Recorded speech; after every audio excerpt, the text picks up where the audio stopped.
Hello everyone, इस lecture में हम पावर सिस्टम प्रोटेक्शन के रिले टॉपिक को देखेंगे जो कि पावर सिस्टम में प्रोटेक्शन के लिए काम आता है। It is a electrical relay और यहाँ पे पहले इसकी डेफिनेशन देखेंगे और फिर यहाँ नीचे इसका फंक्शनिंग देखेंगे सर्किट डायग्राम के हेल्प से।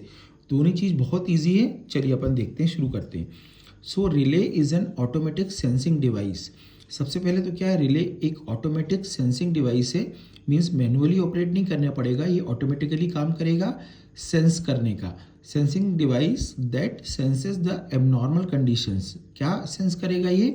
Abnormal condition. एबनॉर्मल कंडीशन यानी क्या? जो सर्किट में हमारा रेटेड वोल्टेज है और रेटेड करंट है उसमें अगर वेरिएशन आता है बहुत ज़्यादा एक प्रिस्क्राइब लिमिट के बाद, तो वो एबनॉर्मल कंडीशन कहलाएगी।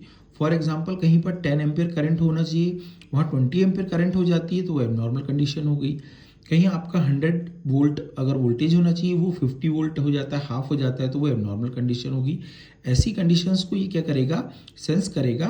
एंड इसके बाद क्या करेगा? And send operating signal to the circuit breaker. इसके बाद ये सर्किट ब्रेकर को सिग्नल देगा। सर्किट ब्रेकर क्या करता है? एक स्विच है जो सर्किट को ब्रेक करता है, यानी स्विच को ऑफ करता है to isolate the normal and abnormal parts of the power system. देखिए, जहाँ पे आपका ये एबनॉर्मल कंडीशन आई वो एबनॉर्मल पार्ट, और जहाँ अभी तक के डिस्टर्बेंस नहीं आया है वो नॉर्मल पार्ट। तो अब फॉल्ट आया है या एबनॉर्मल कंडीशन आ गई, वो एबनॉर्मल पार्ट है, वहाँ तो हमको उसको ओवरकम करना ही है उसको।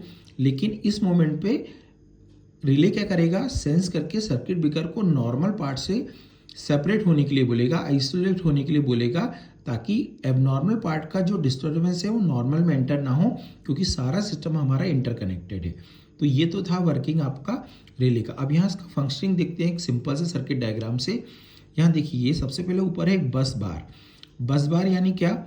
जहाँ से कनेक्शंस आते भी हैं, ट्रांसमिशन लाइन आती भी है और जाती भी है। मीन्स ये एक नोड है, एक इंटर कनेक्शन है।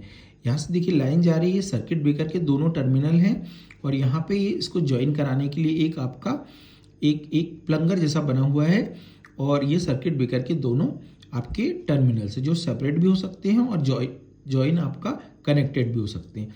यहाँ से देखिए, ये इससे मैकेनिकली कनेक्टेड है ट्रिपिंग कॉइल से। ट्रिपिंग कॉइल बैटरी से चार्ज है और ये है अभी ओपन है। देखिए अभी यहाँ कोई भी करंट फ्लो नहीं हो रही है। अब यहाँ आगे चलते हैं। ये जो आपका कंडक्टर है ये एक करंट ट्रांसफार्मर CT से कनेक्टेड है।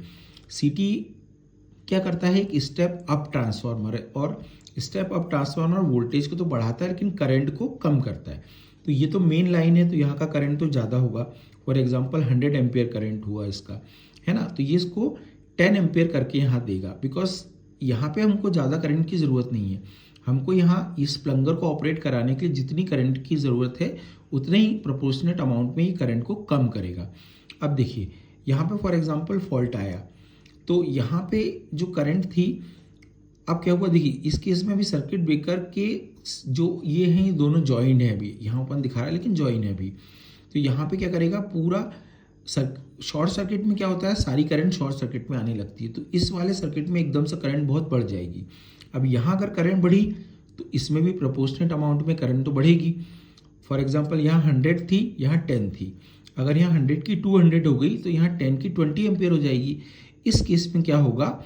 ये आपकी कॉइल, रिले कॉइल एनर्जाइज होगी और इसको अट्रैक्ट करेगी। बिल्कुल बेसिक यहाँ पर ऑपरेशन है सोलेनॉइड का। अट्रैक्ट करेगी और ये प्लंगर इन दोनों टर्मिनल को क्या करेगा? टच करेगा, कनेक्ट कर देगा, और आपका ये सर्किट कंप्लीट हो गया। जैसे सर्किट कंप्लीट होगा तो ये ट्रिप कॉइल जो है, ट्रिपिंग कॉइल जो कि सर्किट ब्रेकर को ऑपरेट करती है, ये एनर्जाइज हो जाएगी, और एनर्जाइज होने के बाद ये सर्किट ब्रेकर को सिग्नल देगी इन दोनों टर्मिनल्स को ओपन करने के लिए, सेपरेट करने के लिए। ये मैकेनिकली कनेक्टेड होगी। अब जैसे यहाँ पे डिस्टर्बेंस आया, ये दोनों कनेक्ट हुई और ये बैटरी ने यहाँ करंट दी, और ये सर्किट ब्रेकर आपका दोनों टर्मिनल्स के सेपरेट हो जाएंगे। तो नीचे का फॉल्टी सेक्शन अलग हो गया और ऊपर का हेल्दी सेक्शन यहाँ पे सेपरेट हो गया। तो ये थी आपकी रिले की वर्किंग, जिसमें सर्किट ब्रेकर भी इसके साथ कनेक्टेड है। ये आपका पूरा विथ नोट्स मैंने आपको यहाँ पर समझाया है।